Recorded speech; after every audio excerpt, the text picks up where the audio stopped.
নতুন একটি recipe share করব। সবাইকে আসসালামু আলাইকুম। আশা করছি আলহামদুলিল্লাহ সবাই ভালো আছেন। পালং চিংড়ি রান্না তৈরি করব, তার জন্য যা যা উপকরণ লাগবে। এখানে পালং শাক ভালো করে কেটে ধুয়ে পরিষ্কার করে নিয়েছি, চিংড়ি মাছ ভালো করে কেটে ধুয়ে পরিষ্কার করে নিয়েছি। এখানে বাটা মশলা নিয়েছি, রসুন, পেঁয়াজ আর জিরা একসাথে বেটে নিয়েছি। পেঁয়াজ কুচি করে কেটে নিয়েছি, কাঁচামরিচ কেটে নিয়েছি আর পরিমাণ মতো আলুর খোসাটা ফেলে আলুটা কেটে নিয়েছি। রান্নাটা তৈরি করতে যা যা উপকরণ লাগবে সবগুলো উপকরণ রেডি করে নিয়েছি। আর রান্নাটা তৈরি করতে চুলায় কড়াই বসিয়ে দিয়েছি, পরিমাণ মতো তেল দিয়ে দিলাম। তেলটা গরম হয়ে গিয়েছে, এখানে কেটে রাখা পেঁয়াজ কুচি দিয়ে দিলাম ভাজার জন্য। পেঁয়াজটা কিছুক্ষণ ভাজবো। পুরনে জিরা আর কালো জিরা দিয়ে দিলাম পরিমাণ মতো। পেঁয়াজের সাথেই ভালো করে একটু ভেজে নিচ্ছি। পেঁয়াজটা ভাজা হয়ে গিয়েছে, এখানে বাটা মশলা নিয়েছি, রসুন, পেঁয়াজ আর জিরা একসাথে বেটে নিয়েছি, 1 চামচ পরিমাণে দিয়ে দিয়েছি। ভালো করে একটু ভেজে নিচ্ছি যেন কাঁচা গন্ধটা না থাকে। একটু সময় নিয়ে ভেজে নিচ্ছি। বাটা মশলাটা ভালো করে ভাজা হয়ে গিয়েছে, এখন বাকি মশলাগুলো দিয়ে দিচ্ছি। 1 চামচ পরিমাণে ধনিয়া গুঁড়া দিয়ে দিলাম, 1 চামচ পরিমাণে মরিচের গুঁড়া দিয়ে দিলাম, হলুদ গুঁড়া 1/2 চামচ পরিমাণে দিয়ে দিয়েছি আর লবণটা এখানে 1.5 চামচ পরিমাণে দিয়ে দিলাম। সবগুলো মশলা পরিমাণ মতোই দিয়ে দিয়েছি। যতটুকু পরিমাণে রান্নাটা তৈরি করে নিচ্ছি মশলাগুলো আমি স্বাদ মতোই দিয়ে দিয়েছি। সবগুলো মশলা ভালো করে ভেজে নিচ্ছি। মশলাটা যেন পুড়ে না যায় তার জন্য অল্প একটু পানি দিয়ে দিলাম। আরও কিছুক্ষণ সময় নিয়ে মশলাটা ভালো করে কষাবো। আর মশলাটা যত ভালো করে কষানো হবে রান্নার স্বাদটা কিন্তু ততই মজার হবে।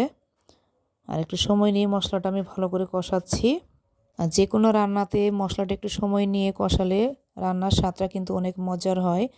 আর আমি মশলাটা ভালো করে একটু কষিয়ে নিচ্ছি একটু সময় নিয়েই। আর মশলাটা ভালো করে কষানো হয়ে গিয়েছে, এখানে ধুয়ে রাখা চিংড়ি মাছগুলো এখন দিয়ে দিলাম। মশলার সাথে ভালো করে মিক্স করে নিচ্ছি। মশলার সাথে চিংড়ি মাছগুলো ভালো করে মিক্স করা হয়ে গিয়েছে, এখন পরিমাণ মতো একটু পানি দিয়ে দিলাম চিংড়ি মাছগুলো ভালো করে কষানোর জন্য। মশলার সাথে চিংড়ি মাছগুলো একটু সময় নিয়ে ভালো করে আমি কষিয়ে নিয়েছি। আর এখন ধুয়ে রাখা আলু কুচি দিয়ে দিলাম, কেটে রাখা পালং শাকও দিয়ে দিলাম, একসাথে সবগুলো দিয়ে দিয়েছি। মশলার সাথে শাক আর আলুগুলো ভালো করে মিক্স করে নিচ্ছি। মশলার শাকটা কিন্তু আমি ভালো করে কষাবো। মশলার সাথে শাকগুলো কিন্তু ভালো করে কষানো হয়ে গিয়েছে।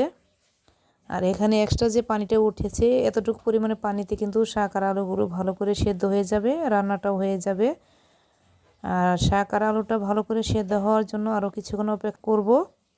আর এখানে কেটে রাখা কাঁচামরিচ দিয়ে দিলাম পরিমাণ মতো। যে কোনো শাক রান্নাতে কাঁচামরিচ দিয়ে দিলে রান্নার স্বাদটা কিন্তু অনেক মজার হয়। তার জন্য এখানে পরিমাণ মতো আমি কাঁচামরিচ মাঝখান দিয়ে কেটে দিয়ে দিয়েছি। শাক আর আলুটা ভালো করে সেদ্ধ হওয়ার জন্য আরও কিছুক্ষণ অপেক্ষা করব। আর ঝোলের পরিমাণটা আরেকটু কমিয়ে নেব। শাক আর আলুটা কিন্তু আমার প্রায় সেদ্ধ হয়ে গিয়েছে। ঢাকনাটা খোলা রেখে রান্নাটা করলে শাকের কালারটা কিন্তু একদম পারফেক্ট ঠিক থাকে। রান্নাটা কিন্তু আমার হয়ে গিয়েছে, এখন বাটিতে পরিবেশন করে নিচ্ছি। রান্নাটা কিন্তু আমার হয়ে গিয়েছে খুবই সহজভাবে, খুবই মজাদার পালং চিংড়ি। খুবই সহজভাবে ঘরোয়া সব মশলা দিয়ে কিন্তু রান্নাটা আমি তৈরি করে নিয়েছি। আর খুবই অল্প সময়ে কিন্তু রান্নাটা তৈরি হয়ে গিয়েছে।